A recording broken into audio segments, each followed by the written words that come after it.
चल दिया दिल तेरे पीछे पीछे देखता नहीं रह गया कुछ तो है तेरे मेरे दरमियां जो अनकहा सारे गया मैं जो कभी कह न सका आज कहता हूँ पहली दफा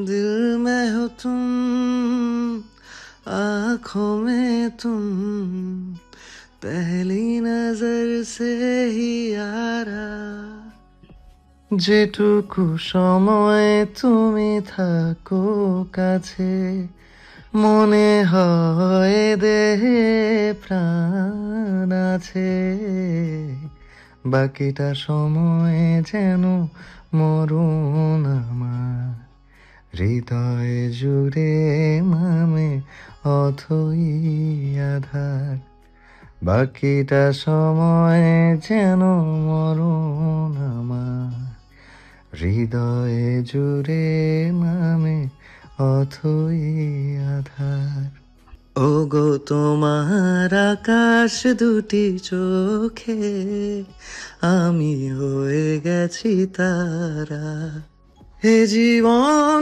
ছিল নদীর মতো গতিহারা এই জীবন ছিল নদীর মতো গতিহারা দিশাহারা ও গো তোমার আকাশ দুটি চোখে আমি হয়ে গেছি তারা। Bangladesh university of engineering and technology অর্থাৎ বুয়েট ক্যাম্পাস অগণিত মেধাবী ছাত্রছাত্রীদের স্বপ্ন পূরণের একমাত্র ঠিকানা বুয়েট। এখানে দেশের প্রকৃত মেধাবীরাই চান্স পেয়ে থাকে। এখানে যেমন বড়লোকদের সন্তানেরা ভর্তি হয়, তেমনি অসংখ্য মধ্যবিত্ত ফ্যামিলির ছেলেমেয়েরাও অনেক কষ্ট সহ্য করে বুয়েটে পড়ে স্বপ্ন পূরণের জন্য আসে। কিন্তু এখানেও চলে তথাকথিত রাজনৈতিক নেতাদের আর ধনীদের নিয়ম নীতি। তেমনি ধনীদের আদরের দুলাল দুলালিদের একটা বড় এবং পাওয়ারফুল গ্যাং আছে এই ক্যাম্পাসে। 15 সদস্যদের এই গ্যাং বড় বড় রাজনৈতিক নেতা, এমপি, মন্ত্রী আর শিল্পপতিদের বেপরোয়া ছেলেমেয়েদের নিয়ে গঠিত হয়েছে। ক্ষমতার দাপট দেখিয়ে ক্যাম্পাসে উশৃঙ্খল কাজ করে বেড়ায় এরা। র্যাগিং তো এদের নিত্যদিনের সঙ্গী। কত শত ছেলে মেয়ে যে এদের র্যাগিংয়ের শিকার হয়ে অকালে ঝরে গেছে তার কোনো হিসেব নেই। এদের দলের মেন লিডার 5 জন: রাইসা, ঈশিতা, প্রীতম, রেহান আর শান্ত। এদের মধ্যে প্রীতম আর রেহানের বাবা মন্ত্রী, শান্তর বাবা উচ্চপদস্থ সচিব, রাইসের বাবা বিশিষ্ট শিল্পপতি আর ঈশিতার বাবা পুলিশের এসআই। প্রত্যেকের বাবা ক্ষমতাশালী হওয়ার কারণে ভার্সিটি সহ সকল জায়গায় ক্ষমতার অপব্যবহার করে। খোদ ভিসিও এদের কোনো কাজে বাধা দিতে পারে না। এদের মধ্যে রাইসা সবচেয়ে সুন্দরী, অহংকারী আর উগ্র মেজাজি। ঈশিতাও অহংকারী, কিন্তু রাইসার মতো এত উগ্র না। প্রীতম আগে থেকেই রাইসাকে পছন্দ করে, কিন্তু রাইসার উগ্র মেজাজের জন্য কখনো বলতে পারেনি। এদিকে শান্ত আর ঈশিতার 3 বছরের রিলেশন। রেহান ওদের গ্যাংয়ের অন্য একটি মেয়ে শ্রাবণীকে পছন্দ করে, কিন্তু প্রীতমের মতো সেও কখনো বলতে পারেনি। তো এমনই একদিন ক্যাম্পাসে বসে আড্ডা দিচ্ছিল 15 সদস্যের মোস্ট পাওয়ারফুল গ্যাংটি। প্রায় প্রত্যেকে বসে বসে সিগারেট টানছিল আর জুনিয়রদেরকে দিয়ে এটা ওটা ফরমাইশ খাটাচ্ছিল। একটি ছেলে আর মেয়ে ক্যাম্পাসে নতুন এসেছিল। তাদের সামনে দিয়ে যাওয়ার সময় ভুলক্রমে তাদেরকে সালাম দিয়ে যায়নি। কালো জিন্স প্যান্ট আর শার্টের সাথে কালো সানগ্লাসে এক পাশে বসে সিগারেট টানছিল রাইসা। ওদের গ্যাংয়ের কাউকে সালাম না দিয়ে দুটো ছেলে মেয়েকে চলে যেতে দেখে সে তেলে বেগুনে জ্বলে উঠল। পাশাপাশি গ্যাংয়ের অন্য ছেলে মেয়েরাও তাদের দিকে তেড়ে আসলো। বাইকের উপর থেকে নেমে এসে পেছন দিক থেকে রাশভারী কণ্ঠে ডাক দিল, এই তোরা দাঁড়া। আচমকা এমন রাশভারী কণ্ঠ শুনে ছেলে মেয়ে দুটো থমকে দাঁড়ালো। মেয়েটির পরনে লম্বা সালোয়ার কামিজ আর মাথায় হিজাব পরা। ছেলেটির পরনে একটি আকাশি রঙের শার্ট আর কালো জিন্স প্যান্ট। দেখে মধ্যবিত্ত ফ্যামিলির বলে মনে হচ্ছে। রাইসা আপাদমস্তক দুজনকে ভালো মতো দেখে নিল। ছেলেটি বিনয়ের সাথে বলল, কিছু বলবেন আমাদেরকে? পাশের মেয়েটাকে? জি, আমার বোন। আপন বোন নাকি কাজিন? আপন বোন। এই ক্যাম্পাসের রীতিনীতি কিছুই জানিস না নাকি? রাইসার এমন ব্যবহারে আর তুই তুকারি শুনে ছেলে আর মেয়েটি থমকে গেল। একে তো ওই মেয়েটার সাথে অনেকগুলো ছেলে মেয়ে, তার উপর দেখেই কেমন ডেঞ্জারাস মনে হচ্ছে। এমন উগ্র মেজাজি আর অভদ্র টাইপের মেয়ের সাথে তাদের মতো মধ্যবিত্ত ফ্যামিলির ছেলেমেয়েদের কোনো ধরনের ঝামেলা না বাঁধানোই ভালো। মেয়েটি বলল, জি না আপু, আমরা আজকে এই ক্যাম্পাসে প্রথম আসলাম, তাই আপনাদের রীতিনীতি সম্পর্কে ভালো মতো জানি না। রাইসা কিছুটা সন্তুষ্ট হয়ে বলল, আচ্ছা যা, প্রথমবারের মতো মাফ করলাম, কিন্তু এরপর থেকে আমাদের সব নিয়ম নীতি মেনে চলবি। এরপর একটু ভাব দেখিয়ে বলল, আমরা হলাম ইউনিভার্সিটির মোস্ট পাওয়ারফুল গ্যাং। আমাদেরকে সব সময় সম্মান দিয়ে চলবে। যা আদেশ করব সব সময় বাধ্য হয়ে পালন করবে। কথার নড়চড় হলে ক্যাম্পাস থেকে কি করে বের করতে হয় সেটা খুব ভালো করেই জানা আছে আমাদের। প্রীতম এগিয়ে এসে বলল, ফার্স্ট অফ অল আমাদের সবাইকে সালাম দিয়ে যেতে হবে। এরপর আমরা যা আদেশ করব তার সাথে সাথে পালন করতে হবে। তুমি যাও, আমাদের সবার জন্য চা নাস্তা নিয়ে এসো, সময় মাত্র 5 মিনিট। এদিকে ক্লাসের টাইম হয়ে যাচ্ছে আর ওরা এদিকে চা নাস্তার কথা বলছে, কিন্তু কথা না শুনেও তো কোনো উপায় নেই। কোনোভাবে যদি প্রথম দিনে এদের সাথে ঝামেলা বেঁধে যায় তাহলে এতদিনের স্বপ্ন তাদের ভেঙে চুরমার হয়ে যাবে। তাই বাধ্য হয়ে দুই ভাই বোন চলল তাদের জন্য চা নাস্তার ব্যবস্থা করতে। আর এদিকে ওরা আবার আড্ডাতে ব্যস্ত হয়ে গেল। 5 মিনিট কেটে যাওয়ার পরও যখন ওরা এলো না তখন গ্যাংয়ের সবাই প্রচণ্ড রেগে গেল।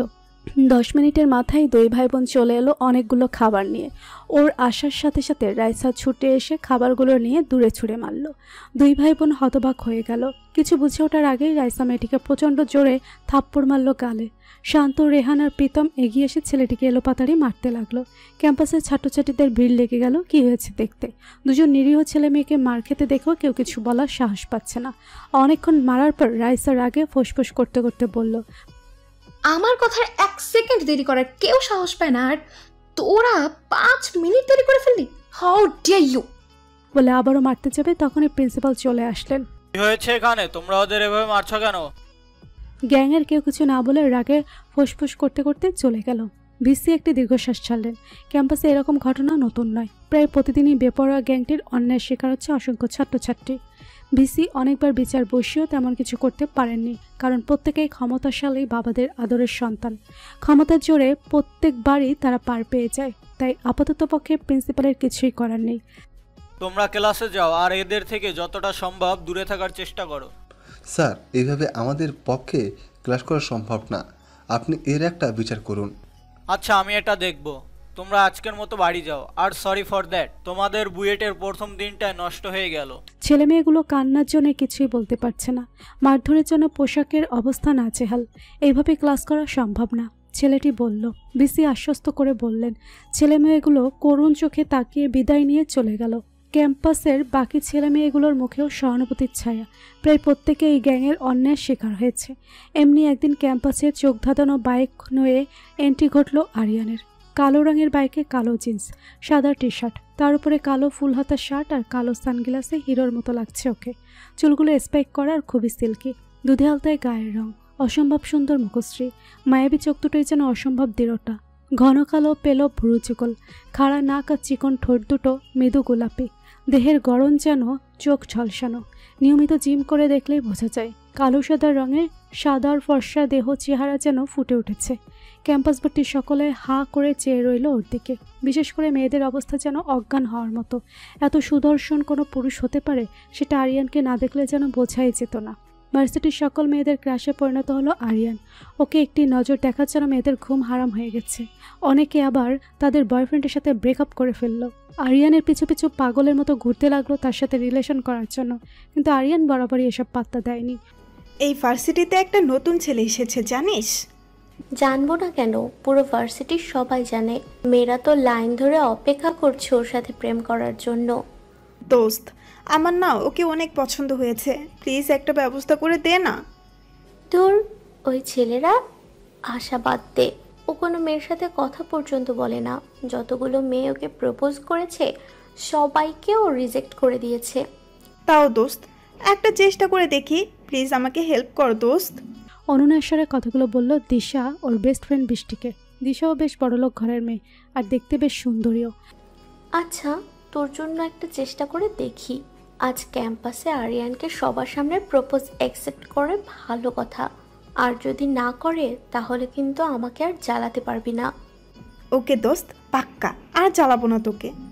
মনে থাকে যেন। মনে থাকবে। এখন চল, গোলাপ কিনে আনি ওকে প্রপোজ করার জন্য। চল। গোলাপ কিনে আনার জন্য দুই বান্ধবী চলে গেল।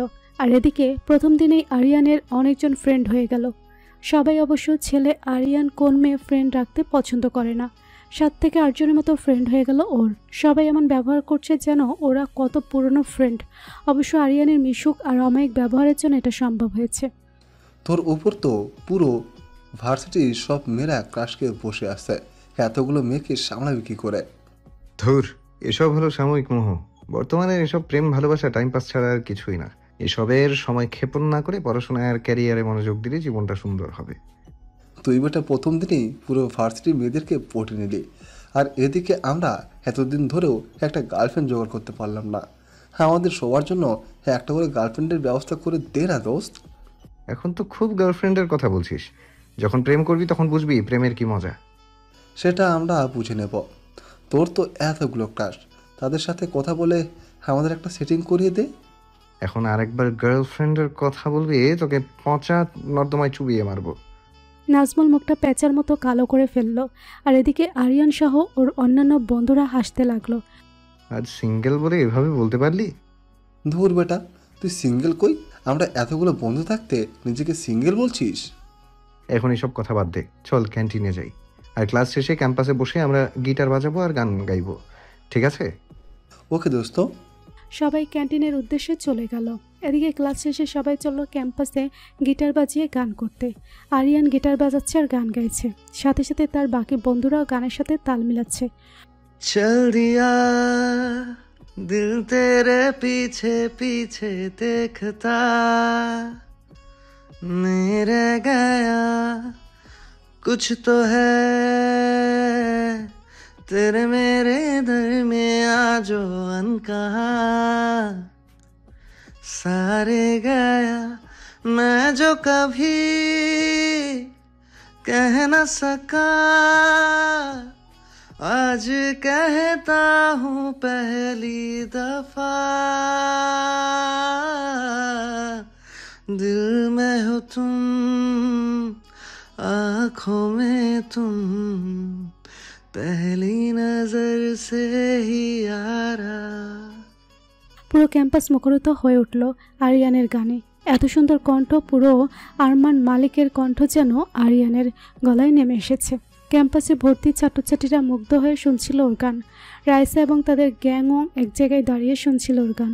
ওরা কিছু একটা গন্ডগোল করতে যাবে, তখন কিভাবে রাইসা ওদেরকে বাধা দিল। সবাই রাইসার এমন ব্যবহারে অবাক হয়ে গেল, কিন্তু কেউ কিছু বলল না। সকলে করতালির মাধ্যমে আরিয়ান আর বন্ধুদের অভিনন্দন জানালো। আরও অনেক ছাত্রছাত্রী ওর সাথে পরিচিত হয়ে বন্ধুত্ব করতে চাইল। আরিয়ানও হাসি মুখে সবাইকে বন্ধু করে নিল, কিন্তু মেয়েদের থেকে একটু দূরত্ব বজায় রাখলো। একটু পরে আবার ঘটল আরেক কাণ্ড। দিশা তার বান্ধবী বৃষ্টিকে নিয়ে আরিয়ানকে প্রপোজ করার জন্য ক্যাম্পাসে চলে এলো। সেও দূর থেকে আরিয়ানের গান শুনছিল আর মোহিত হয়ে যাচ্ছিল। আরিয়ান যখন সবার সাথে কথা বলতে ব্যস্ত, তখন সে হঠাৎ করে বলল, হ্যালো আরিয়ান, আমি দিশা। আরিয়ানও হাসি মুখে বলল, ও নাইস টু মিট ইউ। আমি তোমাকে একটা কথা বলতে চাই। হ্যাঁ বলো। দিশা একটু ইতস্তত করে বেশ আত্মবিশ্বাস সঞ্চয় করে বলল, আরিয়ান, আমি তোমাকে ভালোবাসি। বলে সে হাতে থাকা গোলাপ গুচ্ছ হাঁটু গেড়ে বসে আরিয়ানের দিকে তাকিয়ে বলল। সবাই অবাক হয়ে দিশার কাণ্ড দেখছিল, রাইসারাও দেখছিল, কিন্তু কেউ কিছু বলল না। আরিয়ান গোলাপ গুচ্ছটাকে অ্যাকসেপ্ট না করে দাঁড়িয়ে গিয়ে বলল, দেখো দিশা, তুমি হয়তো জানো আমি মেয়েদের থেকে দূরে থাকি। মেয়েরা যদি আমার ফ্রেন্ডও হয়, জাস্ট ফ্রেন্ডের মতোই থাকবে, কিন্তু কারোর সাথে রিলেশন করে বিয়ে করা, প্রেম করা, এসব আমাকে দিয়ে হবে না। তাই আমি তোমার প্রপোজাল অ্যাকসেপ্ট করতে পারলাম না, সরি ফর দ্যাট। পুরো ক্যাম্পাস নীরবতায় নিশ্চুপ হয়ে গেল। দিশা তবুও দমে না গিয়ে বলল, বিলিভ মি আরিয়ান, আমি অন্য সব মেয়েদের মতো না। প্রচলিত রিলেশনের মতো ডেটিং এগুলো আমি করব না। জাস্ট তুমি শুধু আমার প্রপোজাল অ্যাকসেপ্ট করো আর আমাকে তোমার গার্লফ্রেন্ড বানিয়ে নাও, এতেই হবে। আরিয়ান এবার কিছুটা রেগে গেল, শক্ত কণ্ঠে বলল, একবার কি বলেছি শুনতে পাওনি? আমি এসব প্রেম রিলেশন এগুলোতে বিশ্বাস করি না। আর রিলেশনে যাওয়া তো দূরের কথা, নেক্সট টাইম আমার সামনে তুমি আসবে না, মাইন্ড ইট। বলে আরিয়ান সেখান থেকে গটগটিয়ে চলে এলো। পেছনে পেছনে ওর বন্ধুরাও চলে গেল। ক্যাম্পাসের সব ছাত্রছাত্রী তারাও নিশ্চুপ, নীরবতার সাথে চলে গেল। শুধু রয়ে গেল দিশা, বৃষ্টি আর রাইসাদের গ্যাং। দিশা কান্নায় ভেঙে পড়লো আর বৃষ্টিকে সান্ত্বনা দিতে লাগলো। বলেছিলাম না তোকে আরিয়ানকে প্রপোজ করিস না? এখন দেখলি তো কি হলো, তখন শুনিসনি আমার কথা। মিষ্টি দিশাকে জোর করে উঠিয়ে সেখান থেকে নিয়ে চলে গেল। আর ওদিকে রাইসাদের গ্যাং সবটা ব্যাপার দেখে নিজেদের মধ্যে এটা নিয়ে আলোচনা করতে লাগলো। আরিয়ান ছেলেটার ভালোই অ্যাটিটিউড আছে বলতে হবে, না হলে দিশার পেছনে কত শত ছেলে ঘোরে, আর ও কি না ওকে রিজেক্ট করে দিল। তাই তো দেখতে পাচ্ছি। ছেলেটাকে আমাদের গ্যাংয়ে নিলে মন্দ হয় না। ওদের গ্যাংয়ের সুমি নামের একটা মেয়ে বলল, আমার কিন্তু ছেলেটাকে খুব ভালো লেগেছে, কিন্তু প্রপোজ করলে যদি আবার রিজেক্ট করে দেয় তাই প্রপোজ করব না। আমারও ভালো লেগেছে রে, কি মিষ্টি চেহারা, আর গানের গলাটাও মাশাল্লাহ, কিন্তু যা অ্যাটিটিউড, আমাদের তো পাত্তাই দিবে না মনে হয়। আবার কত হ্যান্ডসাম, কিউট। এতক্ষণ রাইসা ওদের কথা শুনছিল, এবার বেশ রাগী কণ্ঠে বলল, তোরা চুপ করবি? বকবক করেই চলেছিস। কি রে রাইসা, তুই আবার ওর প্রেমে টেমে পড়ে গেলি না তো? ওর কথায় সবাই চুপ হয়ে গেল। শান্তর কথা শুনে প্রীতম বেশ রেগে গেল, কিন্তু রাগটা মনে মনেই পুষে রাখলো। রাইসা একবার চোখ গরম করে শান্ত দিকে তাকিয়ে আবার মৃদু হাসলো। ব্যাপারটা কারো বোধগম্য হলো না। বাসায় এসে ফ্রেশ হয়ে সবে খাবার খেতে বসেছে আরিয়ান। মনটা তার আজকে বেশ ফুরফুরে, কেননা এই কয়দিন বন্ধুদের সাথে জমিয়ে আড্ডা দিয়েছে আর সময় কাটানো হয়েছে, তাই ইদানিং তার মনটা খুব ভালো যাচ্ছে। খানবাড়ির মস্ত বড় ডাইনিং টেবিলে খাবার সাজানো আছে অনেক ধরনের। তার পছন্দের সর্ষে ইলিশ, গরুর মাংস ভুনা, ডালের চচ্চড়ি আর চিকন চালের ঝরঝরে ভাত, সবই সাজানো গোছানো রয়েছে। কিন্তু এবারই মানুষগুলো একসাথে খাবার খেতে বসে না, এজন্য এত সব ব্যবস্থা দেখেও আরিয়ানের মনটা নিমেষেই খারাপ হয়ে গেল। একটা চাপা দীর্ঘশ্বাস ছেড়ে ফ্লেটে খাবার বেড়ে খেতে শুরু করতে শুনতে পেল মা বাবার ঘর থেকে ঝগড়ার আওয়াজ শোনা যাচ্ছে। তোমার জন্য আমার জীবনটা নষ্ট হয়ে গেছে, কেন চলে যাচ্ছ না আমার জীবন থেকে? আর আমার জীবন মনে হয় খুব ভালো যাচ্ছে তোমার সাথে থেকে। আমার এত সুন্দর জীবনটা নষ্ট করার পেছনে একমাত্র তুমিই দায়ী। শালা, প্রতিদিনকার এই ঝগড়াঝাটি আমার আর ভালো লাগছে না, প্লিজ এবার এসব থেকে আমাকে মুক্তি দাও। আমি তো কবে থেকে বলছি আমাকে ডিভোর্স দিয়ে দাও, কিন্তু ডিভোর্সের কথা বলতেই তো তুমি বলো আমাদের ছেলের কথা চিন্তা করে চলো, আমরা মানিয়ে নেই। তো আবার মুক্তির কথা বলছো কোন মুখে? শালা, আমার ব্লাড প্রেশার বেড়ে যাচ্ছে, প্লিজ এবার একটু চুপ করো। রেগেমেগে ঘর থেকে বেরিয়ে এলেন মিসেস শায়লা খান। আর ওদিকে আমজাদ কবির খান বুকের বাঁ পাশটায় খুব ব্যথা অনুভব করলেন। ইদানিং বিপি হাই হওয়ার পাশাপাশি বুকের বাম পাশে খুব ব্যথা হয়। একদিকে বিজনেসের এত ঝামেলা সামলিয়ে বাসায় এসে আবার স্ত্রী শায়লা খানের সাথে ঝগড়া। একমাত্র ছেলে আরিয়ানের ভবিষ্যৎ নিয়েও তিনি চিন্তিত। আরিয়ানকে একটা সুস্থ স্বাভাবিক জীবন তিনি সবসময় উপহার দিতে চান, কিন্তু শায়লা খানের সাথে সবসময় ঝগড়া বিবাদ লেগেই থাকে। এজন্য ছেলেটার মানসিক অবস্থা যে খুব ভালো থাকে না তা তিনি ভালো করেই জানেন। তবুও তার জন্য কিছুই করার নেই। ভালোবেসে বিয়ে করেছিলেন শায়লা খানকে। আমজাদ কবির খানের নিজের বলতে গেলে কিছুই ছিল না। শায়লা খানের বাবা মিস্টার মাঝারুল খান খুব ভালো মানুষ ছিলেন। তার অফিসের খুব বিশ্বস্ত এবং সৎ কর্মচারী ছিলেন আমজাদ কবির, তাই তাকে তিনি নিজের ছেলের মতোই ভালোবাসতেন। শায়লা খান আর আমজাদ কবির সম্পর্ক তিনি খুব সহজেই মেনে নিয়েছিলেন। নিজের বলতে গেলে তার মেয়ে শায়লা ছাড়া আর কেউ ছিল না। আর তিনি মানুষটাও ছিলেন খুব সরল, তাই শায়লা খানের সাথে আমজাদ কবির খানের বিয়ে দিয়ে তাদেরকে এই বাড়িতেই রেখে দেন। মৃত্যুর পূর্বে তার সমস্ত ব্যবসার দায়িত্ব আমজাদ কবিরকে দিয়ে যান। তখন থেকেই সাধারণ আমজাদ কবির হয়ে ওঠেন শিল্পপতি আমজাদ কবির খান। আমজাদ কবির খান নিজের অক্লান্ত পরিশ্রম আর নিষ্ঠার সাথে সেই ব্যবসাকে আরও অনেক বড় করে তুলেছেন। কিন্তু আরিয়ানের যখন 5 বছর বয়স, তখন থেকে একটা ব্যাপার নিয়ে শায়লা চৌধুরীর সাথে তার সম্পর্ক একেবারে খারাপ হয়ে যায়। সেই থেকে আজ পর্যন্ত তাদের মধ্যে বনিবনা হয় না। শুধুমাত্র আরিয়ানের কথা ভেবে তারা এখনও এক হয়ে আছেন। আরিয়ান সেই ছোটবেলা থেকে বাবা মায়ের ঝগড়া দেখতে দেখতে প্রবল মানসিক চাপের মধ্যে ছিল। এখন এই ব্যাপারটা তার মধ্যে খুব ডিপ্রেশনের সৃষ্টি করে। তাই রিলেশন করা আর প্রেম করে বিয়ে করা তার কাছে প্রবল বিদ্বেষের ব্যাপার হয়ে দাঁড়িয়েছে। ভালোবাসাকে সে প্রচণ্ড ঘৃণা করে। প্লেটে বাড়া ভাতগুলো ঠান্ডা হয়ে গেছে। আরিয়ানের সেদিকে কোনোই ভ্রুক্ষেপ নেই। সে আপন চিন্তায় মগ্ন। একসময় ভাতের প্লেট দূরে সরিয়ে দিয়ে ডাইনিং টেবিল থেকে উঠে গেল। পেটে প্রচণ্ড খিদে থাকা সত্ত্বেও সে খাবার খেলো না। খাবার তার গলা দিয়ে নামবে না। এই মুহূর্তে তার মনটা ভালো করার একটাই উপায়, সেটা হলো গান। রুমে গিয়ে নিজের প্রিয় গিটারটি হাতে নিয়ে নিল। রুমের ব্যালকনির রেলিংয়ের উপর বসে গাইতে শুরু করলো প্রিয় সিঙ্গার অরিজিৎ সিংয়ের মুস্কুরানে কি বাজে তুম হ গানটি।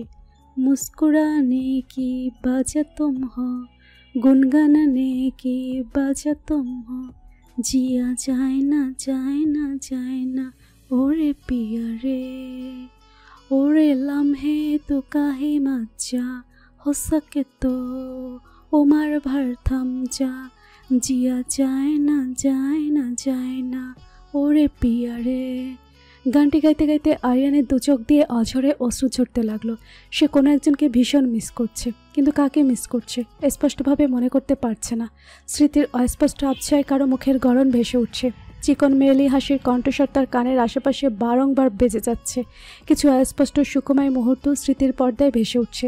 সে দূরাকাশের পানে তাকিয়ে একটা দীর্ঘশ্বাস ফেলে ভেজা অথচ কোমল কণ্ঠে বলতে লাগলো, সুখ পাখিরা আমার আকাশে হানা দেয় না।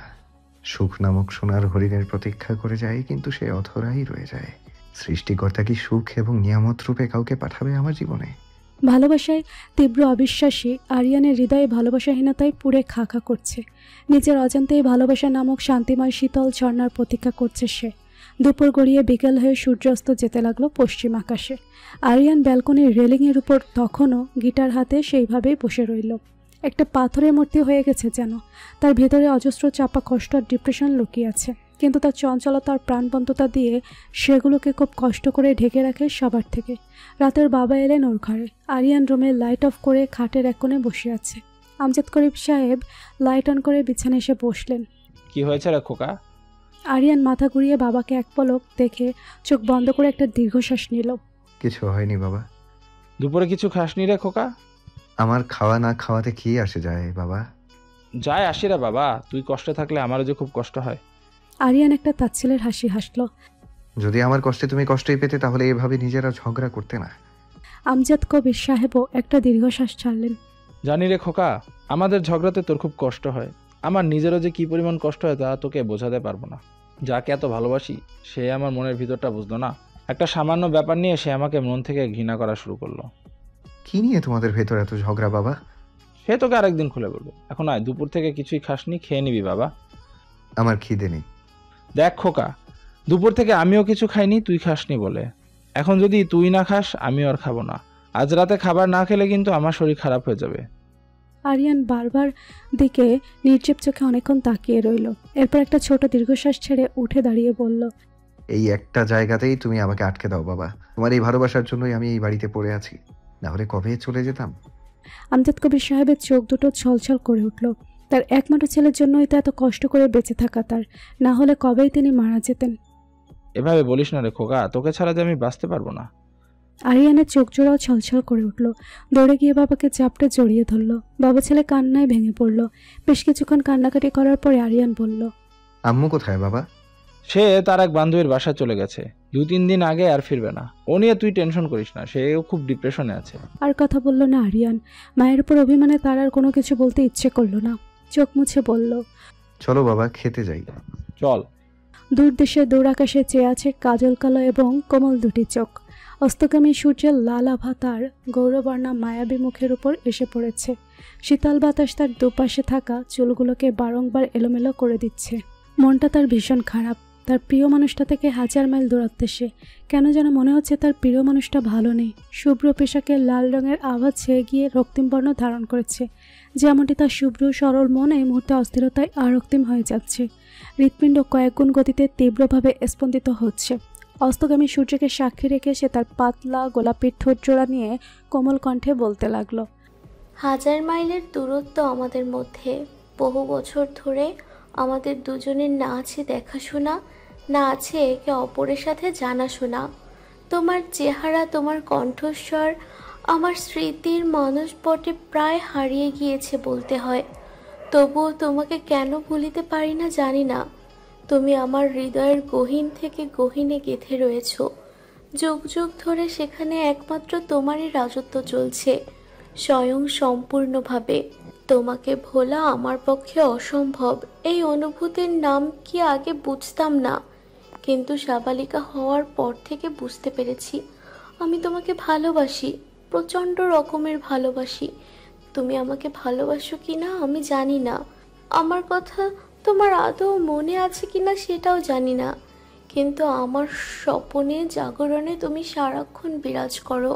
আমি শুধু চেয়েছি তোমায়, কিন্তু মনে প্রাণে চেয়েও তোমার হতে পারবো কিনা জানি না। তবে সৃষ্টিকর্তার কাছে অন্তরের অন্তঃস্থল থেকে প্রার্থনা, তিনি যেন খুব দ্রুত তোমার আমার দেখা করান, আমাদের দুজনের মিলন ঘটান। তোমার হৃদয়েও আমার জন্য ভালোবাসার জাগরণ ঘটান। সেদিন আমাদের দুজনের ভালোবাসা পূর্ণতা পেয়ে এক ভালোবাসাময় অধ্যায়ের সূচনা করবে।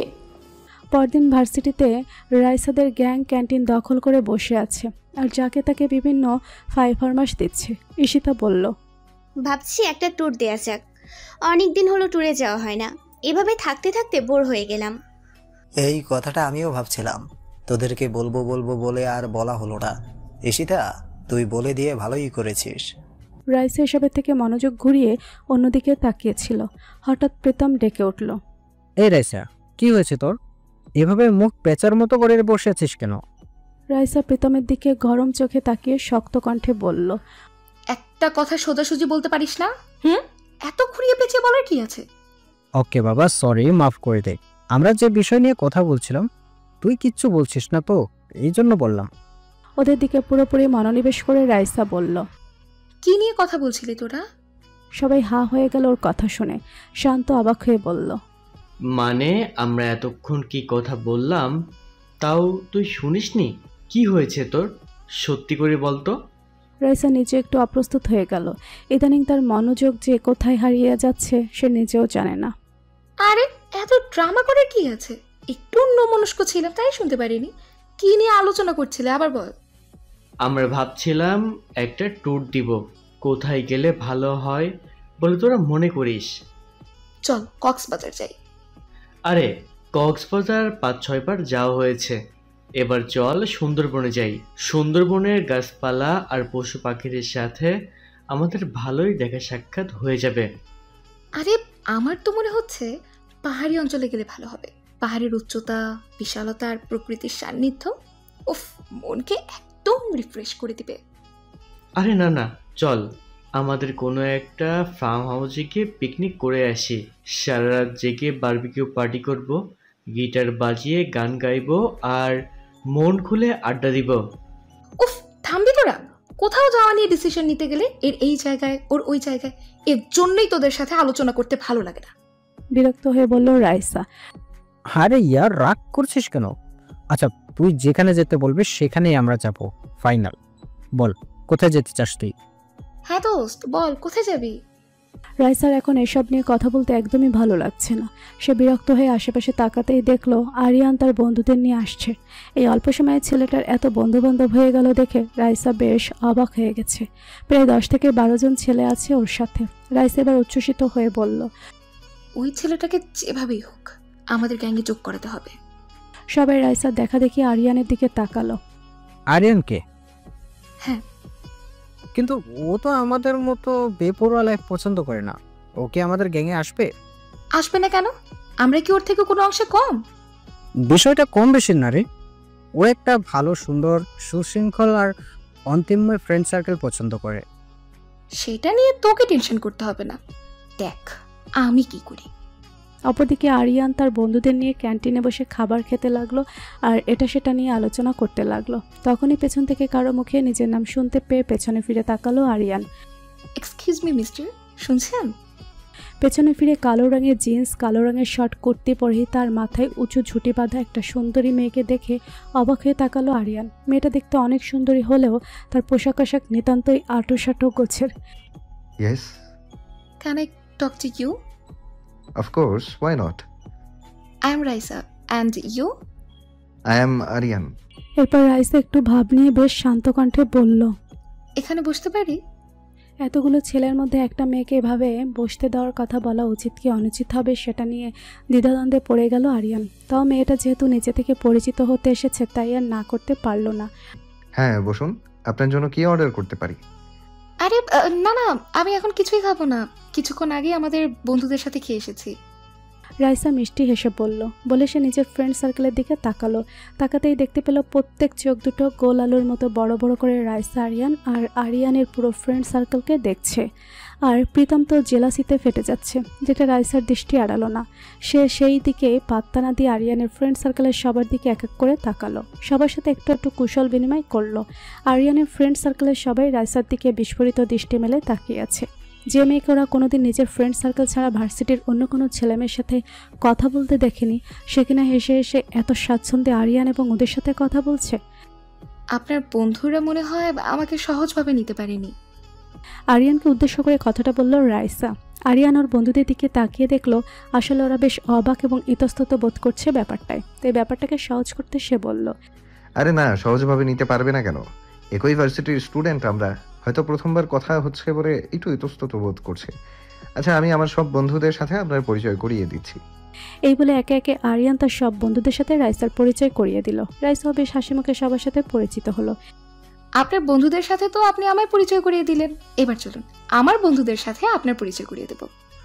এই বলে আরিয়ানকে কোনো কথা বলার সুযোগ না দিয়ে তার হাত ধরে ওর ফ্রেন্ড সার্কেলের দিকে নিয়ে গেল রাইসা। আরিয়ান হাত ধরাতে প্রচণ্ড রকম হতবাক হয়ে গেল। শুধু আরিয়ানে নিয়ে ওর ফ্রেন্ড সার্কেল সহ ক্যান্টিনে উপস্থিত সকলে এতে হতবাক হয়ে গেল। বিশেষ করে আরিয়ানকে পছন্দ করা মেয়েরা তো ঈর্ষায় জ্বলে পুড়ে মরতে লাগলো। রাইসার বন্ধুদের কাছে আরিয়ানকে এনে সবার উদ্দেশ্যে বলল, এই হচ্ছে আরিয়ান, আমাদের ভার্সিটির নিউ স্টুডেন্ট, খুবই মেধাবী আর ট্যালেন্টেড স্টুডেন্ট। আশা করি বুয়েট থেকে খুব ভালো ডিগ্রি নিয়ে খুব বড় একজন ইঞ্জিনিয়ার হবে সে। আরিয়ানের 1 ইয়ার গ্যাপ যাওয়াতে রাইসাদের থেকে 1 ইয়ার নিচে পড়ে গেছে সে, কিন্তু বয়সে রাইসা এবং তার ফ্রেন্ড সার্কেলের সবার সমবয়সী হবে। সবাই রাইসার কথা শুনে হাসি মুখে আরিয়ানকে ওয়েলকাম করলো। আরিয়ানও হাসি মুখে সবার সাথে কথা বলল। রাইসা একে একে ওর সব বন্ধুদের সাথে আরিয়ানের পরিচয় করিয়ে দিল। সবশেষে রাইসা হাসি মুখে বলল, এখন থেকে আরিয়ানও আমাদের ফ্রেন্ড সার্কেলের একজন পার্মানেন্ট এবং গুরুত্বপূর্ণ ফ্রেন্ড। এরপর কি ভেবে যেন রাইসা আবার বলল, আরিয়ান, আমরা সুন্দরবনে ট্যুরে যাচ্ছি, তুমি কি যাচ্ছ আমাদের সাথে? আমি কিন্তু কোনো না শুনবো না। তারপর দাঁত দিয়ে চিপ কেটে বলল, সরি, আপনাকে তুমি বলে ফেললাম, কিন্তু এখন যেহেতু আমরা ফ্রেন্ড হয়ে গেছি তাই আমরা একে অপরকে তুমি করে বলাই সমীচীন মনে করি। যদিও আমাদের ফ্রেন্ড সার্কেলের বাকিরা পুরনো ফ্রেন্ড, একে অপরকে তুই করে বলি, কিন্তু আপনার পক্ষে সেটা সম্ভব হবে না, তাই তুমি বলে ডাকতে বলছি, যদি আপনার কোনো আপত্তি না থাকে। আরিয়ান কিছুক্ষণ ভেবে উত্তর দিল, ইটস ওকে, কোনো সমস্যা নেই। এছাড়া আপনারা আমার সিনিয়র, আমাকে তুমি করে বললেও সমস্যা নেই। এটা সিনিয়র জুনিয়রের কোনো ব্যাপার না, আমরা প্রায় সমবয়সী, আবার ফ্রেন্ডও হয়ে গেছি, তাই সেক্ষেত্রে আপনি বলাটা মানায় না। আমরা তোমাকে তুমি বলে ডাকবো, আর তোমাকেও আমাদের তুমি বলে ডাকতে হবে। আরিয়ান মৃদু হেসে বলল, আচ্ছা ঠিক আছে, ছেলে মেয়ে যেই হোক আমরা শুধুই ফ্রেন্ড। আরিয়ানের শেষ কথাটাই রাইসা বেশ অবাক হয়ে গেল। তবুও সে বিশেষ পাত্তা না দিয়ে বলল, ট্যুরের ব্যাপারটা তাহলে কি ভাবলে আরিয়ান? আচ্ছা, আমি ভেবে উত্তর দিচ্ছি। ভাবা ভাবির কোনো কিচ্ছু নেই আরিয়ান, তুমি যাচ্ছ আমাদের সাথে, ব্যাস। রাইসার এমন স্ট্রেট ফরওয়ার্ড কথাবার্তায় আরিয়ান বেশ অবাক হলো। তাও ওকে এত সহজে আপন করে নেওয়ায় বেশ খুশি হলো মনে মনে। ইন্ট্রোভার্ট স্বভাবের না হলেও মেয়েদের ক্ষেত্রে সে কিছুটা কনজারভেটিভ, তাই বোধহয় রাইসার এমন খোলামেলা ব্যবহার সে সহজভাবে নিতে পারছে না। কিন্তু হাসি মুখে সে বলল, আচ্ছা ঠিক আছে, যাব। এরপর রাইসা ওর সব ফ্রেন্ডের দিকে তাকিয়ে বলল, ওকে গাইস, তাহলে আমরা নেক্সট শুক্রবার ট্যুরে যাচ্ছি, 3 দিনের ট্যুরে যাব, ঠিক আছে? ঠিক আছে রাইসা।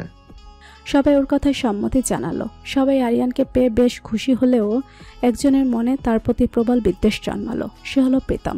বিশেষ করে রাইসা যখন আরিয়ানের হাত ধরে টেনে আনছিল তখন সে জেলাসিতে জ্বলে পড়ে মরছিল, কিন্তু রাইসার সাথে সম্পর্ক খারাপ হয়ে যাবে বলে কিচ্ছু বলেনি।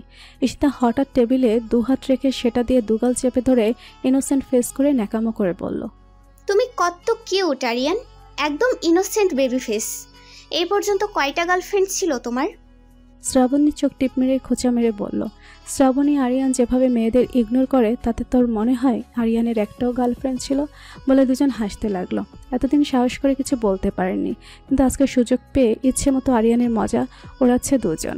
রাইসা কিছু বলতে যাবে তার আগেই আরিয়ান তাকে থামিয়ে দিয়ে বাঁকা হেসে বলল, আমি ইনোসেন্ট বলেই তো কোনো গার্লফ্রেন্ড বানাইনি, কিন্তু তোমাদের মনে হয় অনেকগুলো বয়ফ্রেন্ড আছে, কারণ তোমাদের দেখে একদমই ইনোসেন্ট মনে হয় না, খুবই চালাক এবং কুটবুদ্ধি সম্পূর্ণ মনে হয়।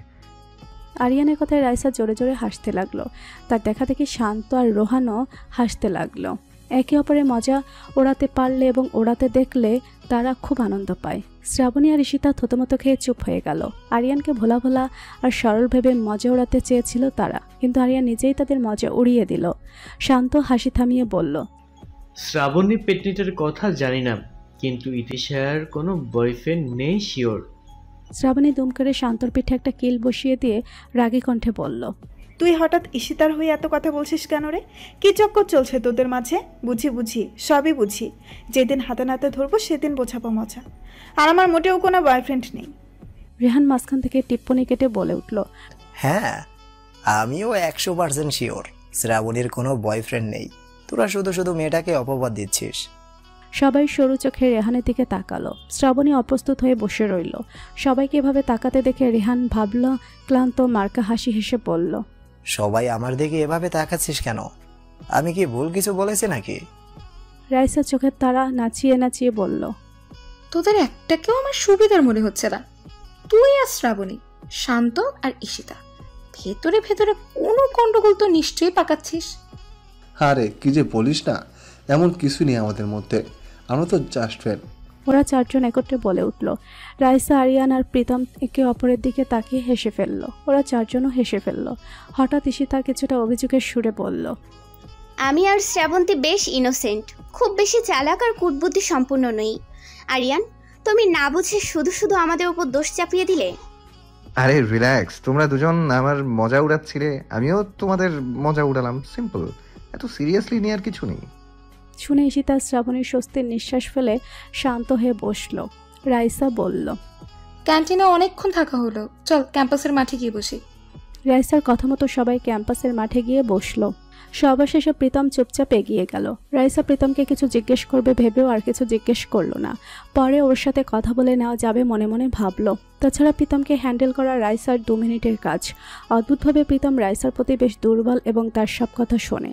সবার প্রতি সবসময় উগ্র থাকলেও রাইসার প্রতি সে সবসময় নরম হয়ে থাকে। ক্যাম্পাসের মাঠে সবাই গোল হয়ে বসলো। আজ কারোরই ক্লাস তেমন একটা নেই, তাই সবাই বেশ কিছুক্ষণ আড্ডা দেবে বলে স্থির করলো। রাইসা আরিয়ানকে উদ্দেশ্য করে বলল, তো আরিয়ান, শুনেছি তুমি অনেক ভালো গান করো। এখন আমাদের ফ্রেন্ড সার্কেলের সবাইকে স্যাক্রিফাইস করে একটা গান করো প্লিজ। রাইসার শেষ প্লিজ শব্দটাই এমন কিছু ছিল যেটা আরিয়ান সহ সবাইকে অবাক করে দিল। আর ওর ফ্রেন্ডরা তো হতবাক হয়ে গেল।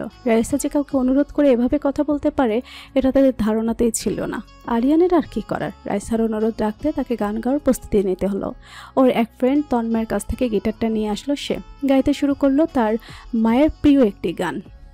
যেটুকু সময় তুমি থাকো কাছে, মনে হয় দেহে প্রাণ আছে, বাকিটা সময় যেন মরণ আমার, হৃদয় জুড়ে মামে অথই আধার, বাকিটা সময় যেন মরণ আমার, হৃদয়ে জুড়ে নামে অথই আধার।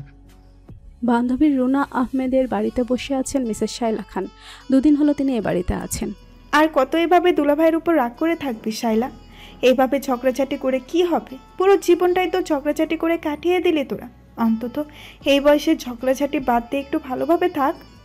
মিসেস শাইলা মাথার উপর থেকে রুনা আমাদের হাত সরিয়ে বেশ নির্জীব ভঙ্গিতে বললেন, আমি কি ইচ্ছে করে এসব করি? তুই তো জানিস আমজাদ আমার সাথে কি করেছে। তারপরও ওর সাথে এক বাড়িতে একই ছাদের নিচে এতগুলো বছর ধরে আছি, এটাই তো অনেক। আমার ছেলেটার কথা ভেবে ওর সাথে বছরের পর বছর থেকে যাচ্ছি, কিন্তু এভাবে আর কত? আমি তো আর পারছি না রে। ওকে দেখলেই ওর অতীতের সব কর্মকাণ্ড আমার চোখের সামনে ভেসে ওঠে। আমি তখন ওকে একদম সহ্য করতে পারি না। রুনা আহমেদ একটা দীর্ঘশ্বাস ছাড়লেন। আমজাদ সাহেব আর মিসেস শাইলার মধ্যে যে ভুল বোঝাবুঝি হয়েছে সেটা নিতান্তই একটা ষড়যন্ত্রমূলক ঘটনা, যেটা তিনি নিজে জেনেও কিছুই বলতে পারছেন না বান্ধবীকে। বলার জন্য প্রায় ছটফট করেন, কিন্তু সংসার বাঁচানোর জন্য কিছুতেই মুখ খুলতে পারছেন না। আর এদিকে বান্ধবীর পরিবারের নিত্যদিনের ঝগড়াঝাটি দেখেও তার ভালো লাগে না। আমি বলি কি শাইলা, তুই সব ভুলে দুলাভাইকে ক্ষমা করে দে। অসম্ভব। আমার সাথে এত বড় চিট করার পর আমি ওকে কি করে ক্ষমা করে দিব? কিছুতেই পারবো না আমি। তোরা তো ভালোবেসে বিয়ে করেছিলি, যে মানুষটাকে ভালোবাসিস তার উপর বিন্দুমাত্র বিশ্বাস নেই তোর? মিসেস শাইলা চোখ শুরু করে তাকিয়ে জিজ্ঞেস করলেন, মানে কি বলতে চাইছিস তুই?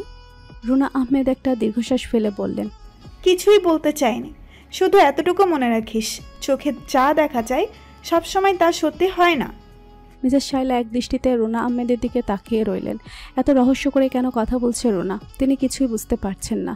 তখনই ড্রয়িং রুমে প্রবেশ ঘটল রুনা আহমেদের স্বামী মোহাম্মদ সানজিদ আহমেদের।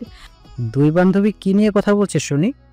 রুনা আহমেদ সঞ্জিত আহমেদের কথার কোনো উত্তর না দিয়ে সোফা থেকে উঠে রান্নাঘরে চলে গেলেন। সঞ্জিত আহমেদ সেদিকে কিছুক্ষণ তাকিয়ে থেকে মিসেস শাইলার দিকে তাকিয়ে বললেন, তো শাইলা, কি খবর তোমার?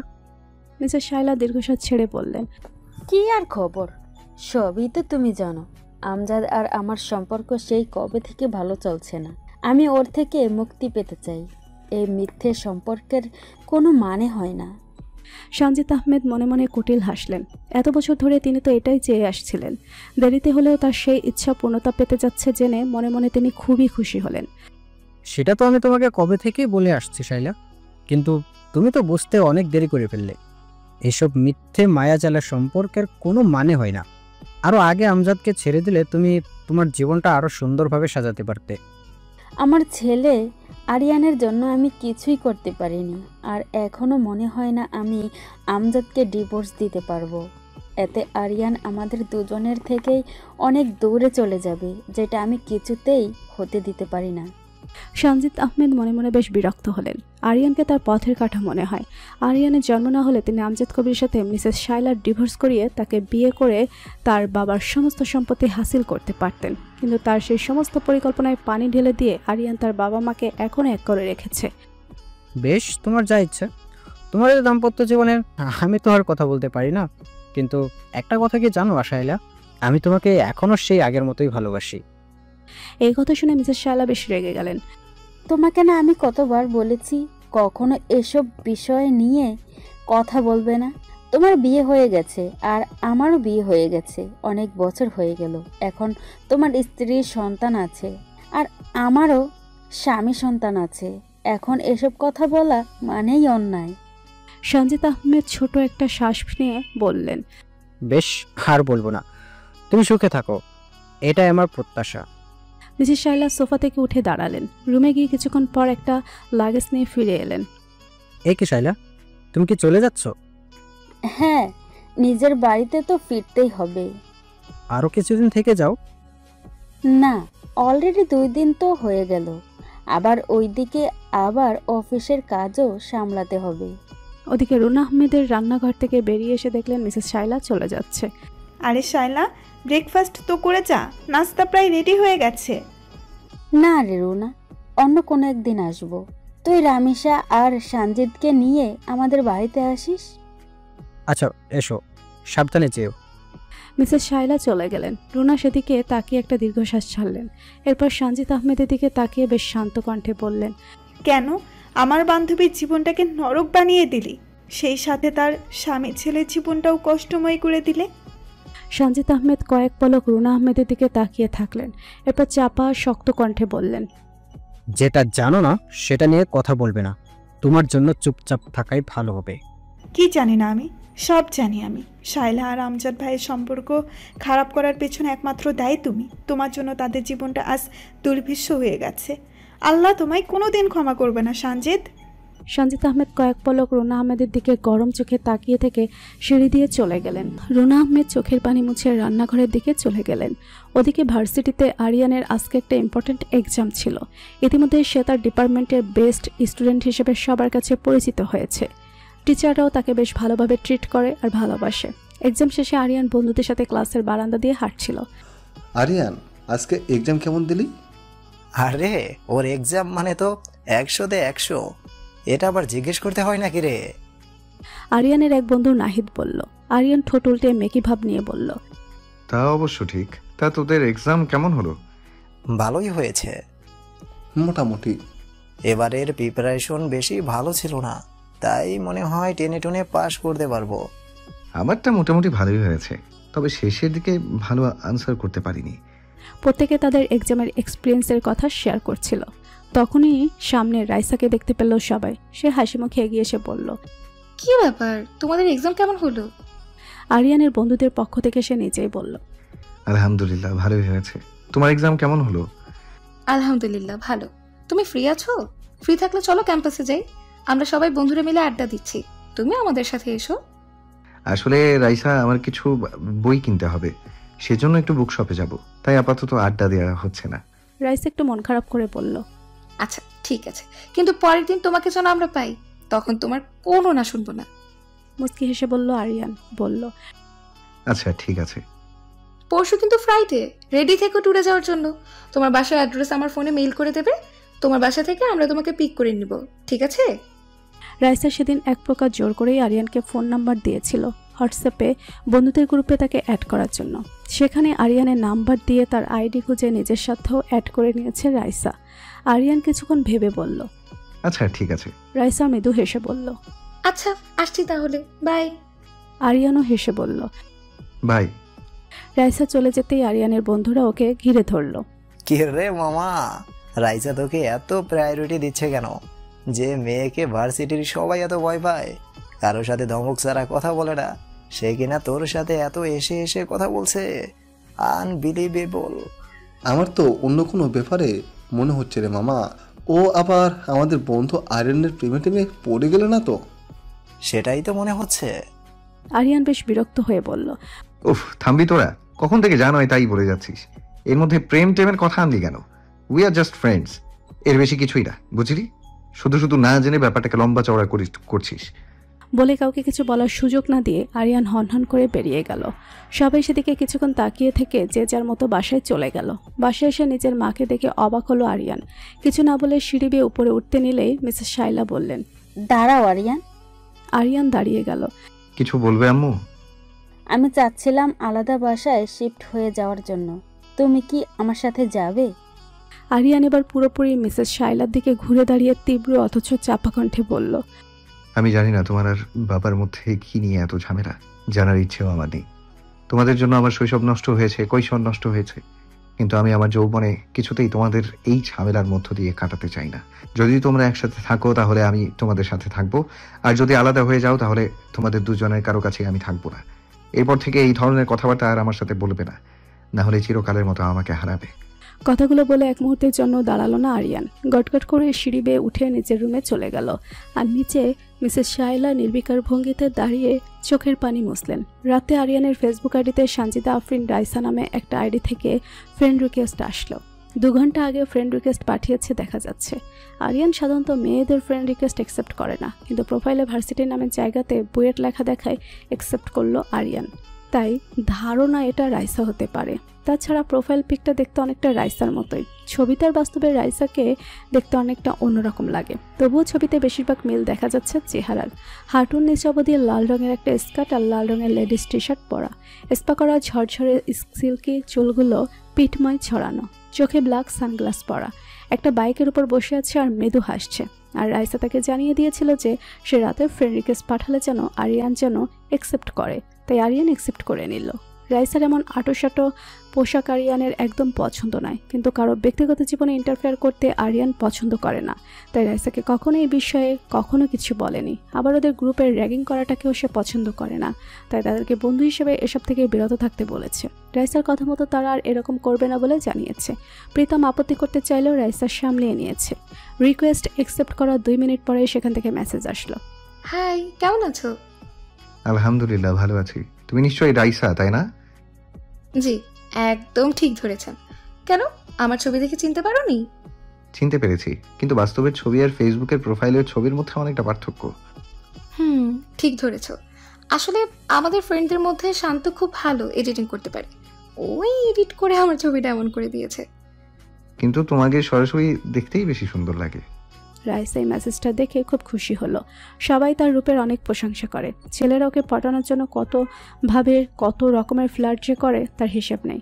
কত শত প্রপোজাল যে সে রিজেক্ট করেছে তারও হিসেব নেই। তার উগ্র মেজাজের জন্য তার আশেপাশে থাকা ছেলেরা তাকে প্রপোজ করা তো দূর, কথা বলতেই ভয় পায়। কখনো কারো কাছ থেকে নিজের প্রশংসা শুনে তার এত ভালো লাগেনি। Thanks, very very thanks.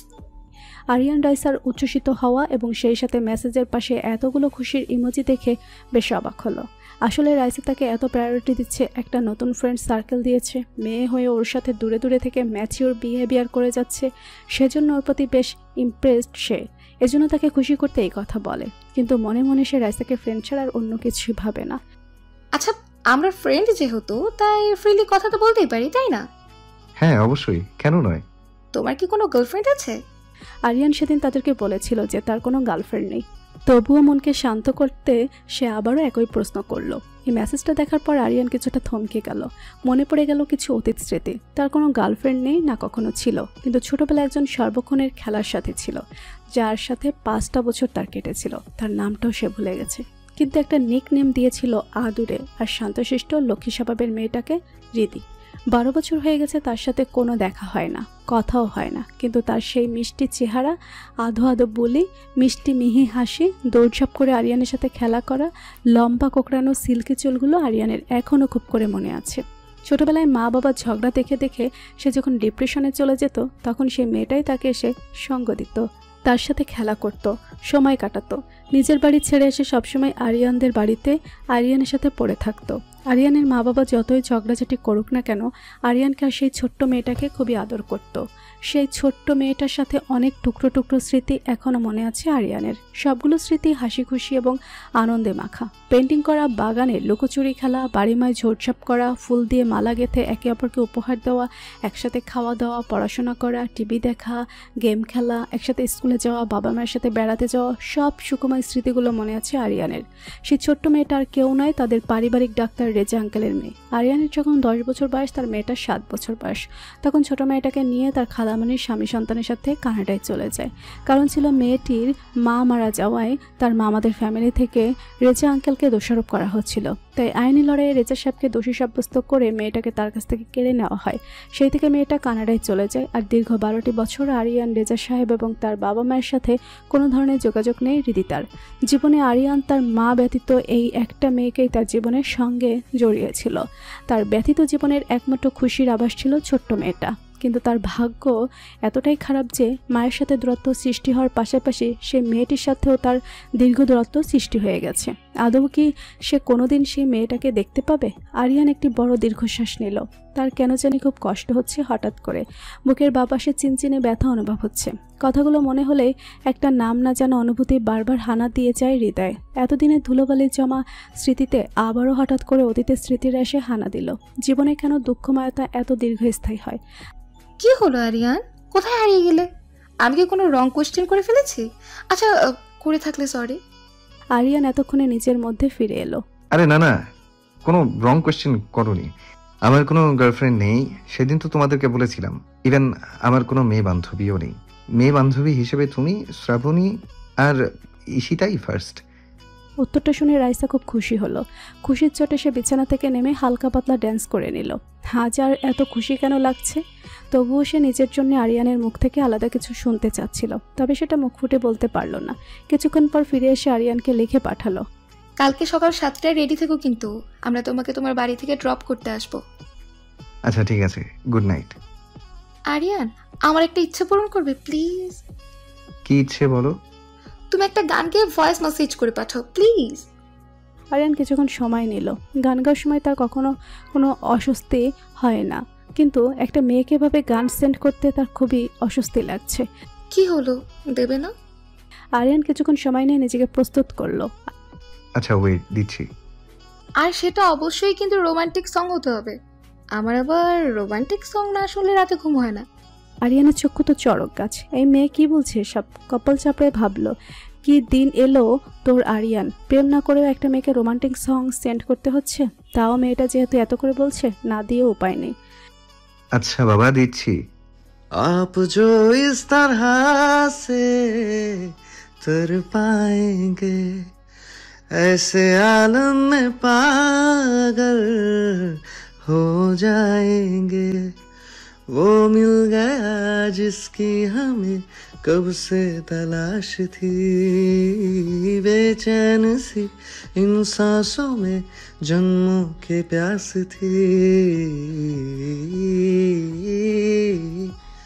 जिस्म से रूह में हम उतरने लगे। এত সুন্দর ভয়েস কোনো পুরুষের ভয়েস হতে পারে, সেটা রাইসাসকে আরিয়ানের গান না শুনলে বুঝতেই পারতো না। আচ্ছা, এত সুরেলা গায়কদের গানকেও আজ আরিয়ানের কণ্ঠের কাছে এত তুচ্ছ মনে হচ্ছে কেন?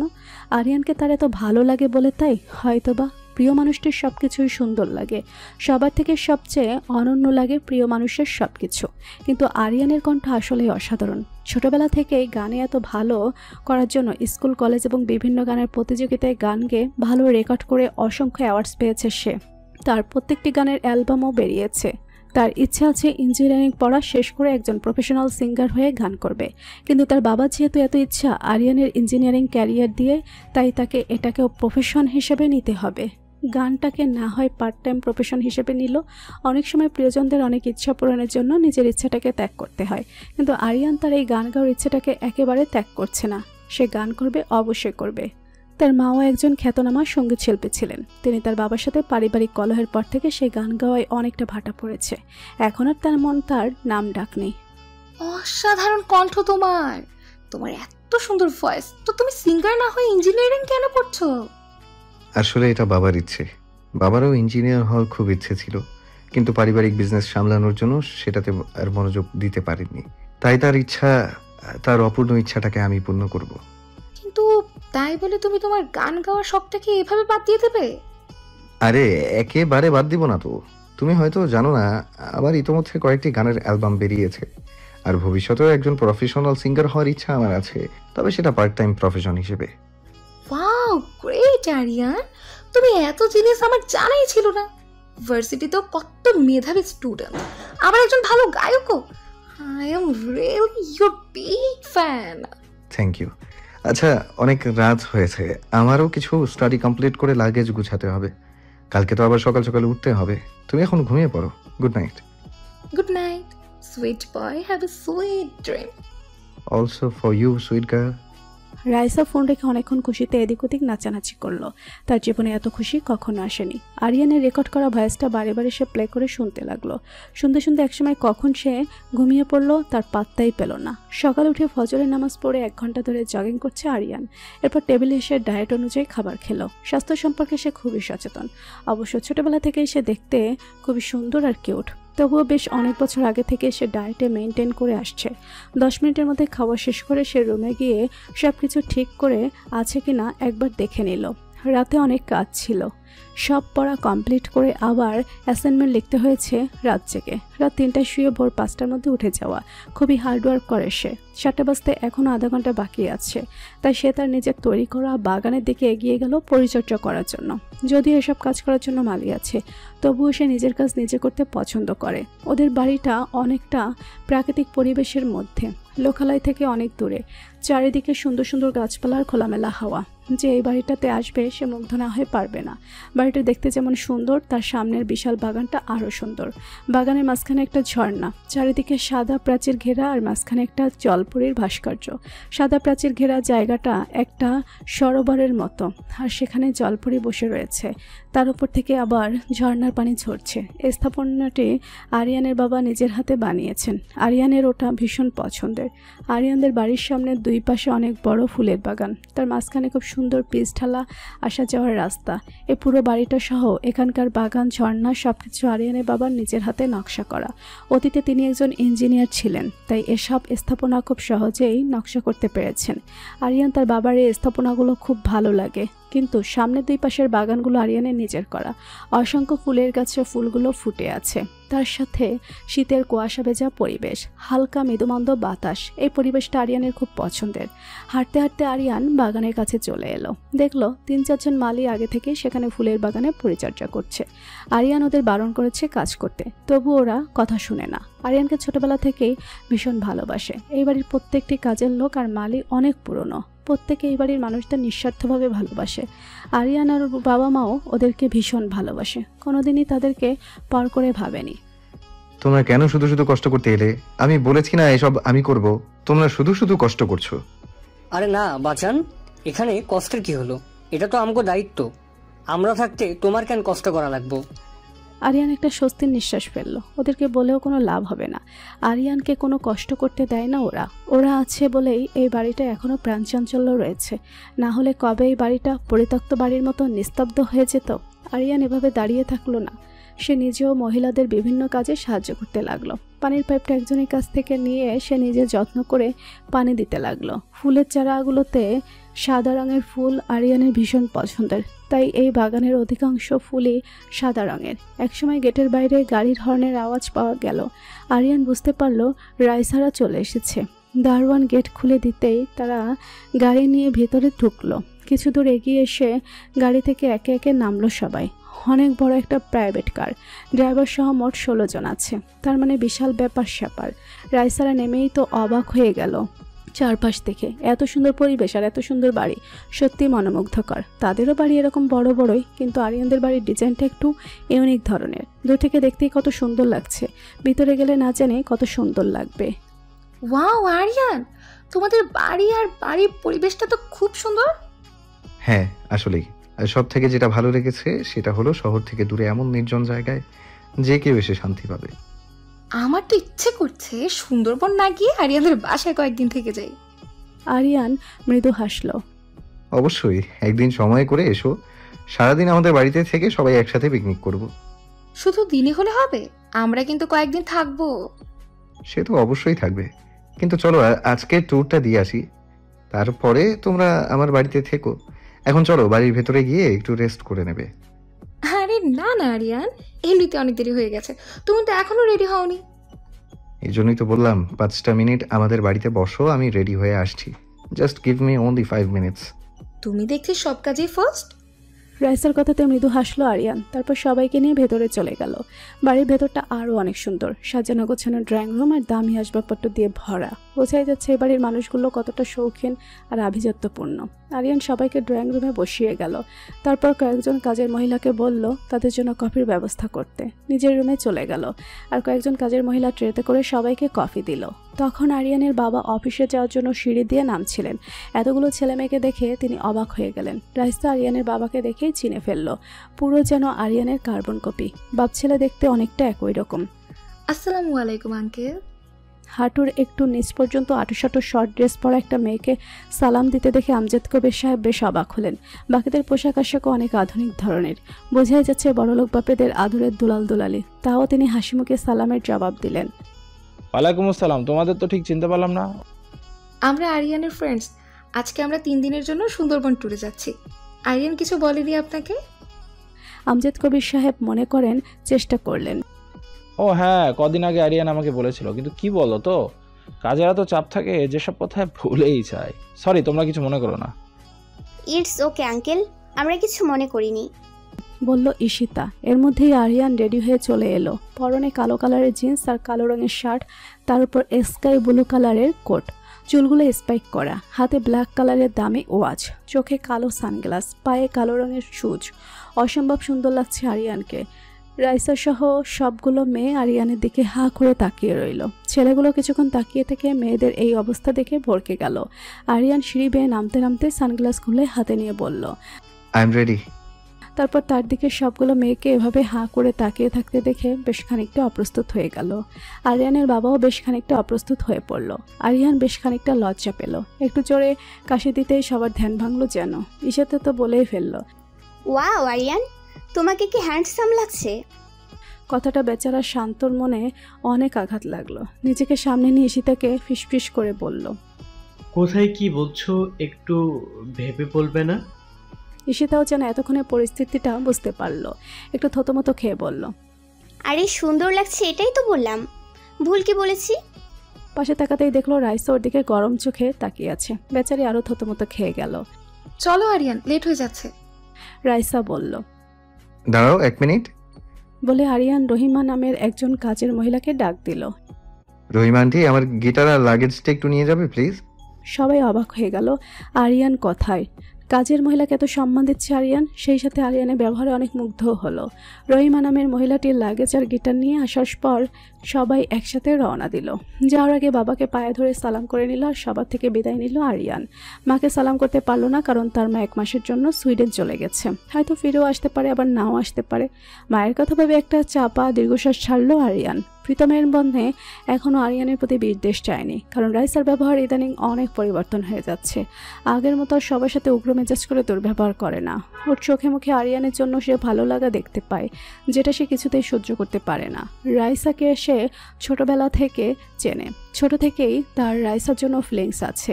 সেই মানুষটাকে কি করে অন্যের হতে দেখতে পারে সে? মনে মনে আরিয়ানের প্রতি ক্ষোভের জন্ম নিল প্রীতমের মনে। আর এদিকে সবাই প্রাইভেট কারে উঠে ছুটে পড়ল সুন্দরবনের উদ্দেশ্যে। সবাই অনেক মজা করতে লাগলো। দুষ্টমি, মজা, ফাজলামির মধ্য দিয়ে কেটে গেল অনেকটা সময়। এরপর সবাই আরিয়ানের কাছে বায়না ধরলো গান গাওয়ার জন্য। আরিয়ানও গাইতে শুরু করলো। ওগো তোমার আকাশ দুটি চোখে আমি হয়ে গেছি তারা। এ জীবন ছিল নদীর মতো গতিহারা, এই জীবন ছিল নদীর মতো গতিহারা দিশাহারা। ওগো তোমার আকাশ দুটি চোখে আমি হয়ে গেছি তারা। মুগ্ধতায় ছেয়ে গেল চারপাশ, সকলে বিমোহিত হয়ে গেল এই সুরে। আরিয়ান তার ছোট্ট হৃদিকে মনে করে গানটা উৎসর্গ করলো। গানের প্রতিটা লাইন যেন তাকে উদ্দেশ্য করে গাওয়া। বুকের বাঁ পাশে কষ্টের পাশাপাশি এক সূক্ষ্ম ভালোবাসার অনুভূতি নাড়া দিয়ে উঠল। সেদিনের পর থেকে ছোট্ট হৃদিকে সারাক্ষণ কারণে অকারণে মনে পড়ছে তার। আচ্ছা, মেয়েটা কি এতদিনে অনেক বড় হয়ে গেছে? তাকে দেখলে কি সে চিনতে পারবে? মেয়েটা কি তাকে দেখলে চিনতে পারবে? সে কি আর কখনো আসবে তার শহরে? আবারও কি দেখা হবে দুজনের? দেখা হলে আরিয়ান কি করবে? ছোটবেলার মতো খেলার সঙ্গী তো আর করতে পারবে না। তাহলে তাদের পরিচয় কি হবে? মন তখন উত্তর দেয়, ভালোবাসা হলে ক্ষতি কি? নিজের ভাবনায় নিজেই ভরকে গেল আরিয়ান। কী সব অদ্ভুত চিন্তাভাবনা করছে সে। কিন্তু গাড়ির জানালার বাইরে মুখ বের করার পরে মুখে প্রশস্ত অন্যান্য সুখের হাসির রেখা ফুটে উঠল তার। অন্যদিকে রাইসা হারিয়ে গেল ভালোবাসার এক অন্য জগতে। বিশাল বড় বিরাটাকা ছাদে সাদা টাইমসের ফ্লোরে অসংখ্য কাগজ আর রং তুলির ছড়াছড়ি। চারপাশে অসংখ্য বিদেশি ফুলের গাছ এবং ঝুলন্ত টব দিয়ে ঘেরা। নীলাভ আকাশ জুড়ে সকালের মিষ্টি রোদ্দুর ছড়িয়ে পড়েছে পুরো জমিন জুড়ে। শীতল মৃদু বাতাস বারংবার এলোমেলো সতেজ করে দিয়ে যাচ্ছে প্রকৃতিকে। বাড়িটার নিচে বিশাল সুইমিং পুলের পানিতে অদ্ভুত ঢেউ খেলে যাচ্ছে। ছাদে থাকা কাগজগুলি উড়ে যেতে সিঁড়ি বেয়ে ধূপধাপ পায়ে নুপুরের ঝঙ্কার ফেলে ফেলে দৌড়ে আসছে এক শুভ্র বর্ণা ষোড়শী রমণী। তার লম্বা কোকড়ানো রেশমি বাদামি চুলগুলো কোমর জুড়ে নৃত্যের তালে তালে দুহাত লাগলো। বেবি পিঙ্ক রঙের দীর্ঘ পোশাকের সাথে তার কোমল আর শ্বেতাঙ্গ পেলব দেহ লতার মতো দুলে দুলে উঠছে। মুখে তার বিশ্বজোড়া অমায়িক মধুর হাসির ছোঁয়া লেগে আছে। তার ডাগর ডাগর হরিণী চোখ জোড়ায় আনন্দের ঝিলিক বয়ে যাচ্ছে। দ্রুত ছুটে এসে ছাদমায় পড়ে থাকা কাগজগুলো একত্রিত করলো। সেগুলো উঠে দেখতেই দৃশ্যমান হলো এক বালক বয়সের ছেলের মিষ্টি মুখাবয়ব। সেই স্কেচ থেকে তরুণীর ঠোঁটের হাসি আরও প্রশস্ত হলো। সেটা বুকে জড়িয়ে ধরে সে কোমল কষ্টে বলতে হলো,